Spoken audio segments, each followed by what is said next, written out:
আসসালামু আলাইকুম, welcome back to my channel. আশা করি আল্লাহ তাআলার অশেষ রহমতে আপনারা সবাই খুব ভালো আছেন।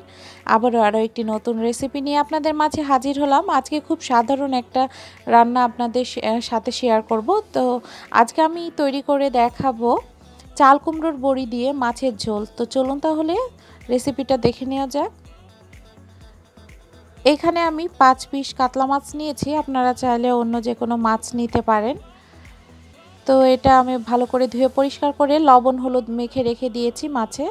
আর এখানে আমি 10টা চাল কুমড়োর বড়ি নিয়েছি আর কিছু আলু কেটে নিয়েছি। তো চুলায় আমি একটা প্যান বসিয়ে দিয়েছি, এর মধ্যে 2 টেবিল চামচ সরিষার তেল দিয়ে দিলাম। আপনারা এটা সয়াবিন তেলেও রান্না করতে পারেন। তো এখানে আমি এখন মাছগুলো ভেজে নেব।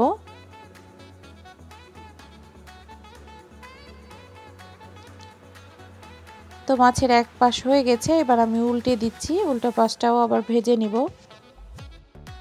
মাছগুলো ভাজা হয়ে গেছে, এখন আমি মাছগুলো তুলে নিচ্ছি।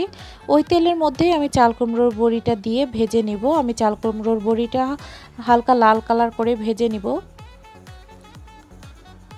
তো বড়িটা আমার ভাজা হয়ে গেছে, এখন আমি তুলে নিচ্ছি। এবার ওই প্যানেই আবারও আমি 2 টেবিল চামচ সরিষার তেল দিয়ে দিলাম। 2 টেবিল চামচ দিয়ে দিয়েছি পেঁয়াজ বাটা, 1 চা চামচ দিয়ে দিলাম আদা রসুন বাটা, আর দিয়ে দিয়েছি অল্প পরিমাণের পানি, এতে করে মশলাগুলো আর পুড়ে যাবে না।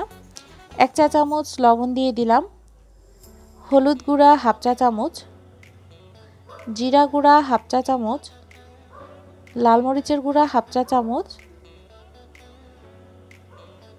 1/2 চা চামচ ধনিয়া গুঁড়া।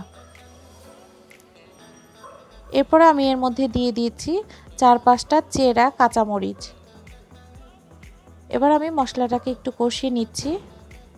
তো এই পর্যায়ে আমি এখানে দিয়ে দিলাম একটা টমেটো কুচি। এবার আমি অল্প পরিমাণের পানি দিয়ে দিচ্ছি। এবার আমি খুব ভালোভাবে মশলাগুলো কষিয়ে নিব।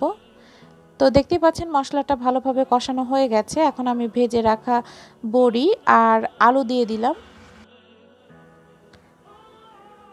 তো আমার আলু আর বড়িটা কষানো হয়ে গেছে, এখন আমি এর মধ্যে পানি দিয়ে দিব। তো আমি এখানে 2 গ্লাস পানি দিয়ে দিচ্ছি। পানিটা দিয়ে ঢাকনা দিয়ে ঢেকে রান্না করে নিব।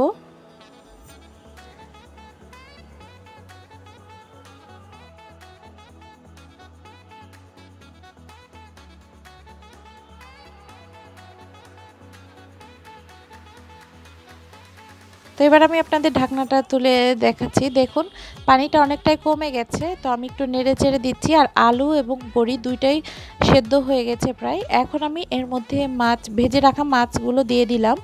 মাছগুলো দিয়ে আমি 5 থেকে 7 মিনিট মতো আরও রান্না করে নিব। তো আমি এখন মাছগুলো দিয়ে ঢাকনা দিয়ে ঢেকে 5 থেকে 7 মিনিট মতো মিডিয়াম হিটে রান্না করে নিব। এবার আমি ঢাকনাটা তুলে নিচ্ছি। আমার মাছের ঝোলটা হয়ে গেছে। তো আমি এর মধ্যে দিয়ে দিলাম 1/2 চা চামচ ভাজা জিরার গুঁড়া। এবার আমি একটু নেড়েচেড়ে ভালোভাবে মিক্সড করে নিব।